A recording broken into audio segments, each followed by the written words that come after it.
Hey guys, off the top rope here, off the Mike Sports Network. So we had a significant milestone pass for a certain superstar in AEW. March 13th was a significant day because that was the debut of the CEO, Mercedes Moné. And I have been talking about this extensively on this channel, but fittingly, that this is a 1 year anniversary, year in reflection, how the mighty have fallen. Because I see a lot of people comparing and contrasting Mercedes to other females within, the wrestling space. There is no debating how great Mercedes is as a wrestler. One of the best male or females that I've ever seen in my entire life. She is so gifted and still very young relative to you know, most people in the wrestling business for how experienced she is. Here's the problem and why I need to do this video because there is this big misconception, especially with her fans, that somehow this is going well. This is not going well. It has not been going well. And through this video, I'm going to kind of pinpoint to you exactly where a lot of things went wrong for Mercedes Moné. Now, the debut itself was actually pretty good. Like they rolled it out, they put her in her hometown. And if you're gonna do that for a female star being launched into AEW and the gravity of where it was, she was injured, she had been introduced to the audience, people loved her. There was We Want Sasha, all this other stuff. She had a good run in New Japan, but then she gets injured, and hey, she shows up March 13th, almost to the day of this recording. In AEW in Boston and has a big time rollout. She gets a promo to start the show. It's basically the women's version of CM Punk when he got launched on that Rampage show back in 2021, which is really an iconic moment in the history of this promotion. So Mercedes gets the rollout. She gets a couple segments on the show. And naturally we don't see anything really of note with her until we get to May and Double or Nothing, because Willow Nightingale wins the TBS championship from Julia Hart. And Willow was getting over at this point, but we all kind of knew where this was going. And this was the first big mistake and really the first sign of things to come, where Mercedes has a great match with Willow at Double or Nothing and just beats Willow in her first match. Grant, and it's 2 months in before she even wrestles a match. Doesn't even have anything. It's her first match, and she just wins the championship. And that was the moment where I was like to myself, okay, this doesn't feel right to me. And I was like, maybe I'm seeing things through a little bit differently. Maybe I got something. Maybe I'm just stupid or something like that. And then we get to Forbidden Door, and she has a match with Stephanie Vaquer, and Stephanie Vaquer, like, she comes in, sweeps the audience by storm with her unique look, with her ring style, with her cool little, move that she does where she bounces her opponent's head off the canvas while putting her butt in the air, and everybody goes crazy. Booker T has his own thing that's now become a thing. And you can go watch it on social media. Somebody was actually filming that reaction, which was interesting. But Stephanie gets over. Mercedes is supposed to be the babyface in this match. Mercedes wins, gets the New Japan Strong Women's Championship. Out comes Britt Baker. We start our build to the next thing. And in that process, we get Camille. And through the whole thing, nothing happens out of that. We've barely seen Britt Baker because of the dumpster fire that feud was. Camille, for God's sakes, is starring in a movie that they're promoting. They can't even get her on television. And then for the rest of the year, it's been, a combination of Hikaru Shida, Chris Statlander, Momo Watanabe now getting to this year-long point. And here we are. We're on the cusp of, potentially getting to around 365 days. It'll be in May. And clearly this title run is not going to end for a while, because Tony Khan is, if nothing, not, but he's petty. Let's just put that at that point. Like, Tony Khan is absolutely petty.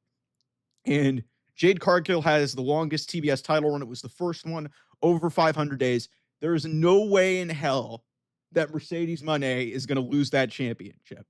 So I don't even know. I don't even have the math to calculate this, but I don't think, if you're thinking that Athena's going to end it in Texas, I don't know. I'd be surprised at this point. It would make a ton of sense. But, what we have seen with Mercedes Moné is an example of a talented wrestler who really got accentuated a lot. But like I said, she had gifts, but in WWE, masked her flaws for being a talented person who really wasn't great on the microphone. She's been naturally exposed in her segments, and she's gotten way more power than she deserves. Like, and this is a problem that I'll potentially have a chance to talk about more on another video about why I think AEW is failing. Because one thing that AEW did that was really important when Vince McMahon was still in control of WWE is they gave a lot of their high profile signing wrestlers creative control. And that can work and that can be an influence. And also, they have more money because Tony Khan is very rich to pay these people.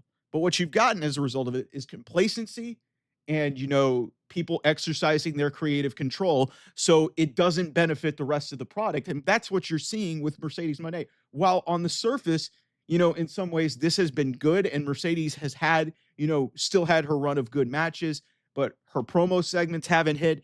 A lot of her top feuds have really not hit. Nobody has gotten over in this division, and the women's division is frankly in a worse spot than it is a year later. When really, when she came in, the promise was that she was going to, be like the beacon of light and the beacon of hope and get this women's division steered in the right direction. And that hasn't been the case. And even Tony Storm, who kind of was in a similar situation, she asked for a release, got over, and she had to go through the ringer just to get herself in a position to be where Mercedes Moné was right in the door. So I don't know where this thing is going to go, but they've got a long way to really correct what they have done. And like I said, some of this is on Mercedes. I'll say this. People think I hate her. I don't. I just think a lot of things have been exposed in AEW. And I think a lot of this falls on Tony Khan because he doesn't hold anybody accountable. He gives everybody their control and just stays out of the way, which is not the way to manage a wrestling company. So that's the first thing. But I do have to point to Mercedes because she knows better. I understand that she's got an ego, and most wrestlers do have an ego, and she felt that she was wronged in WWE, and now she's getting everything that she ever wanted from that she didn't get in WWE because she was always deemed behind Charlotte, behind Becky, and you know what? Are on a relative to, maybe some people thought Bailey was ahead of her too. But in terms of the four horsewomen, she was never thought very highly of. And so for her to get this opportunity, more power to her. She gets the opportunity to do whatever she wants. She earned this, but it's not working. Like, both things can be true. Like, she's got all the championships and all the things that she wants. That doesn't mean that everybody cares anymore. Because a year ago, there was 10,000 people go crazy for her. Like, nobody cares about her anymore. Like, everybody knew going into the pay-per-view that her facing Momo Watanabe, they knew Mercedes was winning. And at this point, it's just like, I know the common thing when people put themselves over a lot is to make the natural, like, that doesn't work for me, brother, the whole Hulk Hogan thing. And that's kind of what Mercedes has become. And, again, she was given that power that falls on Tony Khan. But this is a big thing in AEW that you're not going to have a promotion that even, has people invested in if you don't start putting these characters over. And, her segments haven't hit from a promo perspective, which, that's a weakness in her game. They should know better.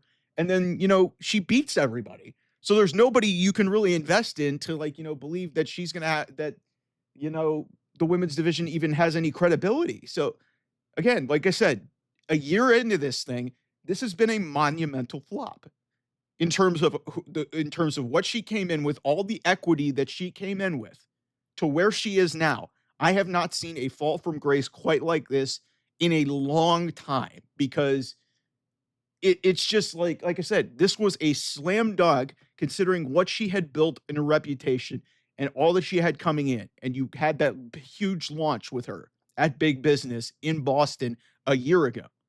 And here we are now. Almost all of that equity is gone. All of it is gone. And it hasn't benefited you one iota. It's benefited her, which, great. Good for her. But that also tells me that, hey, she took the money and ran. And, that's a reflection of Tony Khan. And if he can't see that, then, that's your problem, man.